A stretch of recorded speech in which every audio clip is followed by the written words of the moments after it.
So guys বলো তো এই জায়গায় কি স্টিকার আছে। তো এই জায়গাটা কিন্তু এর আগের ভিডিওতে আমরা দেখেছিলাম যে আমি স্টিকার লাগাবো বলে আমি এখানে দাঁড়িয়েছিলাম, মানে হ্যাঁ এরকম দাঁড়িয়েছিলাম। তো এখন আমি স্টিকারটা কিন্তু লাগিয়ে দিয়েছি। আর এটা কি স্টিকার সেটা তোমাদের এখন আমি দেখাবো। এই দেখো কি সুন্দর লাগছে, তাই না গাইস? সো গাইস এই জায়গাটা কিন্তু আমরা একটা স্টিকার লাগিয়েছি, আর এই জায়গাটা আমি আরেকটা স্টিকার লাগাবো, আর সেটা আমি অর্ডার দিয়েছি, আসবে। সেটা তোমাদেরকে আমি অবশ্যই তোমাদের সাথে শেয়ার করবো সেটা আজ যখন আসবে। তো এটা কেমন লাগছে সেটা কিন্তু সবাই কমেন্ট করে জানিও। এটা আমার খুবই পছন্দ হয়েছিল, তাই জন্য অর্ডার করেছিলাম। তো দেখো এখানে কিন্তু ভালোই লাগছে এই বোর্ডের কাছে, ওর জন্য। আর এই যে খাটটার এখানটায় এখানে লাগাবো।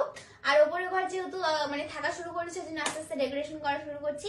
তো তোমরা একটু সাজেস্ট করো যে মানে কিরকম টাইপের ডেকোরেশন করলে একটু ভালো লাগবে, তোমরা একটু সাজেস্ট করো, ঠিক আছে, কমেন্টে।